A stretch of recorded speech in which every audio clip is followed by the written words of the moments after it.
আসন্ন ঈদ উল ফিতরকে সামনে রেখে দেশের দক্ষিণ অঞ্চলের গুরুত্বপূর্ণ নৌকেন্দ্র চাঁদপুর লঞ্চ টার্মিনাল এখনো পুরোপুরি প্রস্তুত নয়। বছরের পর বছর স্থানীয় নৌ টার্মিনাল নির্মাণের দাবি থাকলেও তা বাস্তবায়ন না হওয়ায় চরম ভোগান্তিতে পড়েছেন ঘরমুখো যাত্রীরা।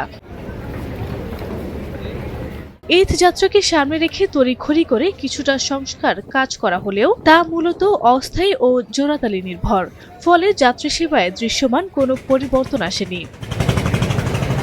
প্রতিদিন এই টার্মিনাল দিয়ে ঢাকা ও আশেপাশের বিভিন্ন রুটে হাজারো যাত্রী যাতায়াত করেন। ঈদকে কেন্দ্র করে সেই চাপ কয়েক গুণ বেড়ে যায়, কিন্তু যাত্রীদের জন্য নেই পর্যাপ্ত ছাউনি, বসার স্থান কিংবা বিশ্রামের ব্যবস্থা।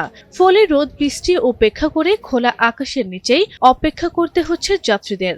অনেকেই বাধ্য হয়ে মাটিতে বসে সময় পার করছেন, যা যাত্রা শুরুর আগেই বাড়িয়ে দিচ্ছে কষ্ট। ঈদ আসলে আমরা একটু আনন্দের সাথে পরিবারের সাথে ঈদ কাটাবো বলে আমরা বাড়ির দিকে রওনা হই, কিন্তু এইটা আমাদের কাছে একটা যন্ত্রণাদায়ক মনে হয়। যখন আমরা ঘাটে আসি, ঘাটে আসার পরে লঞ্চ থেকে নামার পরে কুলিরা ব্যাগ নিয়ে টানা হেঁচড়া করে, আবার কুলিদেরকে কোনোভাবে পার পাওয়ার পরে আমরা উঠার পরে অটো চালক বা রিক্সা চালকরা আমাদের ব্যাগ নিয়ে টানা হেঁচড়া করে। পরিবার নিয়ে একটা হয়রানির মধ্যে আছে। মানুষ জার্নি করে এত দূর থেকে আসে, একটু বসার ব্যবস্থা থাকলে একটু সুবিধা হয়। বাচ্চা কাছে নিয়ে ব্যাগ নিয়ে অনেক ভোগান্তির ভিতরে আছি। এই যে 2-3 ঘন্টা যাবত বসে আছি, এটা অনেক কষ্ট। বাচ্চা নিয়ে ভাবে বসা, এখানে বসারও একটা কোনো প্লেস নাই।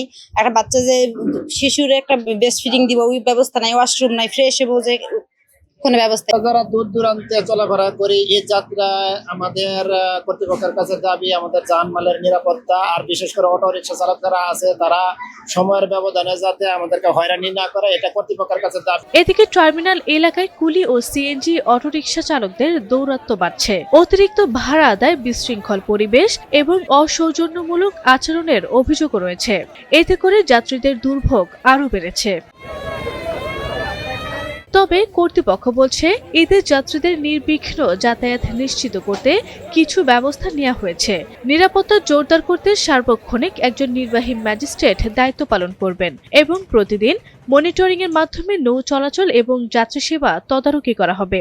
অস্থায়ী টার্মিনাল, আমাদের মূল টার্মিনাল কার্যক্রম চলমান রয়েছে।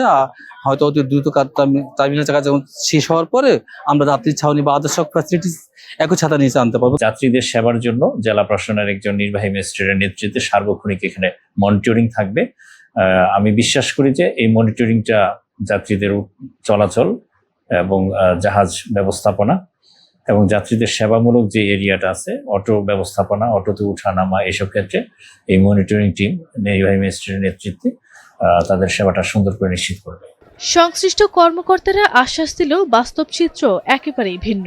দ্রুত আধুনিক ও স্থায়ী নৌ টার্মিনাল নির্মাণই পারে এই দীর্ঘদিনের ভোগান্তির স্থায়ী সমাধান দিতে।